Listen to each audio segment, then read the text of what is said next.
there, internet. Purple shirt, Mogwai, coming at you with another Legends of Runeterra video for you guys today. Today we are gonna 12-year-old react Andy, as usual, at this point, as we got yet another champion reveal. We are 3 days away from the Bando City expansion, which is just amazing. Like, the reveals have been outstanding, and I think this may end up becoming the best Runeterra expansion to date, which is incredibly exciting because ever since Rising Tides, I haven't felt like anything else has really met up that sort of quality, and I think this one will actually surpass it. We have a Bilgewater champion here. I know NAMI is Bilgewater because I opened my Twitter this morning and there she was. I saw the Bilgewater mark and I'm like, what the fuck is this? And I just closed it like immediately because I don't like, you know, for the sake of my videos, I don't like being spoiled. I want like actual real reactions, right? So as soon as I saw that, I just got out of the way. I'm like, okay, what is happening? And then I opened like Reddit to see people were talking about it, and then I saw like a title saying that like it was like a Facebook leak or something. So yeah, she got leaked apparently. I dodged the spoiler for the most part. I do know that she's Bilgewater though. Like I couldn't avoid that. Like I saw the Bilgewater symbol at the top of the card, and that's that. So she's a Bilgewater champion, which I'm very excited about because I love the fact that we got, you know, a Noxus champion and Scion with new mechanics. I love that we got a new PNZ champion supporting more traps, and the Shadow Isles champions and Senna and Veigar as well. Like I really like that they're tackling these regions and they're leaving the likes of Ionia and Shurima and Targon for later potentially. Like I really like that. I hope that we had like a Freljord champion as well. That would just make this first set just absolutely perfect in my opinion. So without further ado, let's stop rambling. Let's 12-year-old this bitch. I can't wait for the expansion to hit, and I can't wait to build. I don't even know what deck I'm going to build first, but I'm going to be brewing non-stop for like the rest of the year, it seems. So hopefully you guys are excited for the upcoming content. Let's have a look at NAMI, though, and see what she's about. Really, really hyped for a Bilgewater champion, one of my favorite regions, and I actually have no idea what to expect. That's why I love doing these things. All right, let's go. Decide what the tide will bring. I won't let my home be... Attune, all right, 3 mana, 2/3. When you cast a spell, grant +1 power to the weakest other, so not her, other ally that isn't immobile. That's a weird requirement. You gain 7+ spell mana this game. When you cast a spell, grant +1 power to the weakest other ally. So this means that, for example, if you have a monkey idol on the board, you won't be buffing the monkey idol. It seems like a weird chunk of text to include there at the end, you know, with the immobile thing, but it makes sense just because of monkey idol alone. So whenever you're casting a spell, you grant +1 power to the weakest other ally. So a spell-based champion. Decent stat line for a 3-drop, especially considering it's technically a 2-drop in the grand scheme of things because of the attune. And you've gained 7+ spell mana this game. So essentially, now the question is, when you carry over spell mana, like when you pass, when you have 3, this is a very important question. If I have 3 mana, and I end my turn, and I carry over that spell mana, does that count as me gaining spell mana, or does it have to be exclusively through attune, or like refilling it? I assume that carrying over the spell mana works, but we'll see about that. Swallowed by darkness. My people are counting on me. We got the prank. With the boosts. For the tribe! I'll make corpses of them all. Not if you drown first, brute. I can't wait to prank. I cannot fucking wait to prank, man. I see, but they skipped the turn. They skipped the turn. I didn't see I want to see if you carry over the spell mana, if that counts as you gaining spell mana. Deal 1 to 2 different randomly targeted enemies and create a crashing wave in your deck. Deal 1 to 2 different randomly targeted enemies. So like a very bad Make It Rain, but you create a crashing wave. Crashing wave must be really strong. Rise with the surf.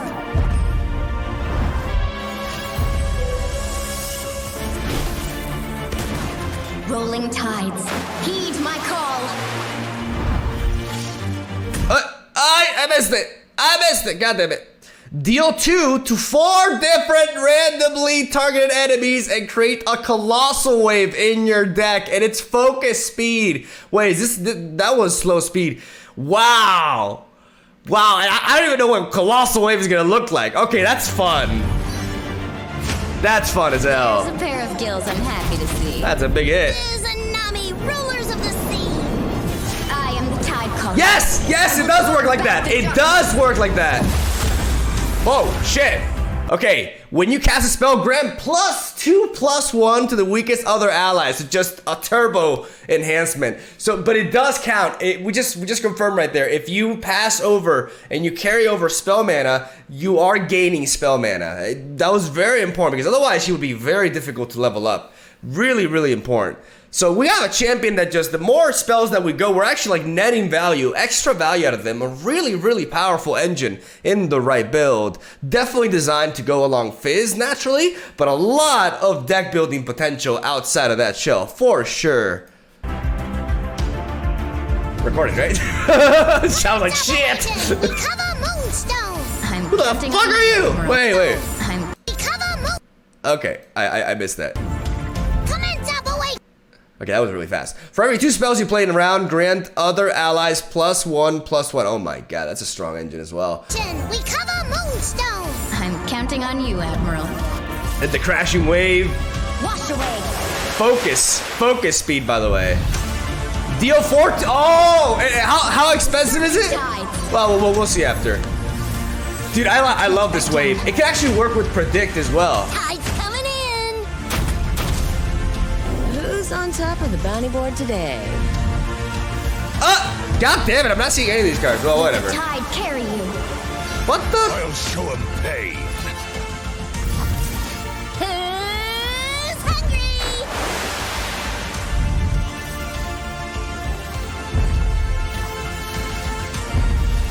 Embrace the current or be swept away.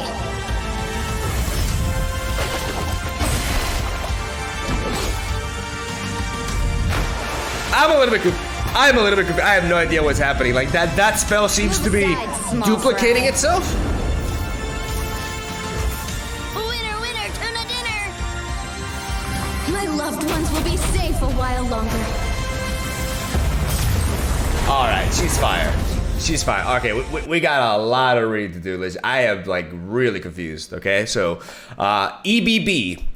2 mana fast speed spell, deal 2 randomly to an enemy or the enemy nexus and create a flow in hand. Heal an ally or your nexus 2 and create an ebb and flow in hand. Ebb and flow, randomly deal 2 to an enemy or the enemy nexus and heal an ally or your nexus 2.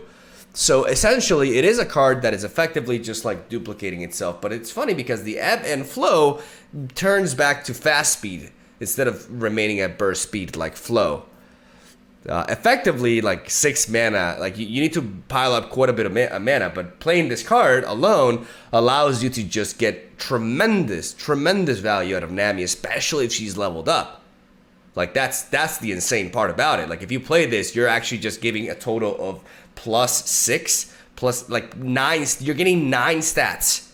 You are gaining 9 stats. You're dealing really good damage as well. The problem is the random effect, but and the colossal wave and the crash heat. Like I really like the tidal wave design, especially because it can, like I said, promote some sort of like, it can even be combined with Shurima with predicts as well. Like there's a lot of implications. Oh, I said it. I said I can't go a video without talking about implications. We got the Mary Warden. When I'm summoned, summon a random 1-cost follower. That's really good. That's power creep on Petty Officer. Even though Petty Officer gives you several options, that's really good, dude. That's really, really good. For swarming and stuff, that's like low-key a really solid 2-drop, right? Like, there's no way it isn't. Like, Petty Officer is 3 mana. And this does the same with 1 less power, but 1 less mana is huge. Any more? No. Alright, we're gonna have to get over to Twitter, take a look at what NAMI's signature spell is, and see if we got some other cards to talk about, so we'll be right back. All right, and we're back. We don't have 3 pages, ladies and gentlemen. We got 4. I haven't even looked at them, even though a lot of them are like multiple copies of the cards, so it makes sense. So without further ado, let's take a look at the signature spell is actually EBB. All right, very good for that to be Nami's signature spell for obvious reasons. Having a card that essentially gives you 2 more spells on its own allows you to trigger her 3 times, and thus not much more to say about it. Really, really good signature spell for the champion. We see the Abyssal Guard here. You guys can't see the number on here, but it's a 3. It's basically a 4-mana 2/3 with Fearsome. When you cast a spell, give me +2 power this round. Okay, this thing can be just absolutely insane. Naturally, it's Fearsome, so it's easier to block than something like Elusive, for example, and it's better, or it's worse rather than Overwhelm, naturally. But still, it's all right because it's 4 mana, right? I'm not sure exactly how good this will be. I mean, if you play cards like Shakedown, then this can be a legit finisher actually, which makes it really interesting. All right, not much more to say about that though. Avatar of the Tides. If you would get a mana gem, instead refill your spell mana. When you if you would get a mana gem, instead refill your spell mana. When you cast, does this work with a tune? I assume this works with a tune. When you cast a spell, create in hand a random spell that costs 3 or less and give it fleeting. Very powerful engine, but also 6 mana and a little bit understated at that. It's a bit slow, but not that slow, really. Like, this thing can really go off. It's just, I'm a little bit confused about the beginning of the ability, because I assume it counts a tune, right? Because if you attune, you just refill your spell mana completely, which is really relevant. Very relevant. We got the Journeying Sandhopper, which is a 3 mana 4/3 with attune. Feels very strong, actually. I mean, we have the Iron Ballista, which is a 4/3 in Noxus with Overwhelm, so 4/3 is a pretty standard stat line at this point, but the attune is pretty strong. Like, it's a good body, but, I mean, I'm not sure. Do you even want this in... Or would you rather just go a little bit more wide instead? I'm not sure if this card is actually good. Mirai Songstress. When I'm summoned, if you've cast a spell this round, grant me Elusive. That's, I mean, a 2 mana 3/2 Elusive essentially. Like it's a well-statted Elusive unit, and you just have to enable some spells before that happen. But it just works the same as Fizz, right? Like if you cast a spell, you get the Elusive. So pretty neat at that, considering it's got the premier stat line for a 2-drop, really. We spoke of the Mirai Warden, which seems really, really fucking good. And then we got the Mirai Great Mother. When I'm summoned, create 5 random 6 or more cost spells in your deck and lower their cost to 3, even more. Predict synergy. Or just like any sort of deck that can cycle through the deck as well, but predict, like, very much benefits from this, like being able to, you know, just have, but I mean, the thing is, these 6 cost spells are like random is the thing. I mean, I assume it's taking your regions into account and not all regions, but it's a very, very random effect. Otherwise, it's not a, like 3/3 for 4 mana is not a bad stat line. We see a lot of 4-drops that actually, like this stat line is not great, but it's good enough to make it a functional unit to play at that stage of the game. Like it can still trade it with 4/3s, it can trade into Fearsomes in general, and it can swallow up some weaker 2/3 2-drops, etc., etc. Like it's a useful enough stat line when you have such a big, powerful effect on top of it. So the thing is, because it's random, I just don't know if like building, because outside of, because that's the thing that I'm struggling with Tidal Wave. Like you have this, you're generating these cards in your deck, but unless you're turbo drawing through your deck, or you are, like I said, predicting, it's hard to actually find these monstrous cards, because you're just getting 1 copy of this in your deck, right? It could be at the very bottom for all you know. Like without predict, I have a hard time believing this card sees play, you know? Because it's really fun. It's a really fun concept. Like the fact that it's getting bigger and bigger, and the art just, yeah, I like the progression of the art as well. And I wanted another page. Got that. I always, it's never enough. It's never enough. God damn it. Overall, Nami seems really strong. Definitely a good champion to pair with Fizz, and a very powerful effect, man. Like this can snowball ridiculously, especially the leveled up version. +1 power also goes a long way, especially if you're playing elusives. And this can just be a really, really neat 3-drop. And the fact that it is like when you carry over, and she doesn't have to be on the board, and when you carry over that spell mana, you're actually working for her level up as well is really neat. Because that makes it that much more easy. Or easier, English. We've seen spell-based Bilgewater strategies thrive in the past before. Like, we remember Twisted Fate Fizz, which was just a crazy deck, right? And I feel like all these new toys can definitely enable something like that to rise within this expansion as well. Really cool stuff. Also, like, from a design perspective, she's not so, like, restricted to a specific archetype, right? Like, she just works well with spells, so you can play her with, like, I'm already envisioning stuff like NAMI with, because the fact that it's immobile means, like, if you're playing kegs, for example, they don't get buffed either. Like, not only Monkey Idol, but kegs as well.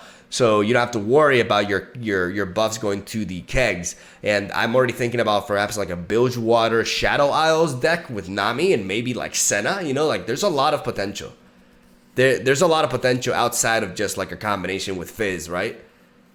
And she can work with Bandle City, she can work with many regions, and she comes across as one of the most flexible champions deck building wise within this expansion, which has just had outstanding design as a whole. Like, to be honest, it's just been phenomenal design all across the table. Like, I'm just so excited to play with all these decks, and I just do not know.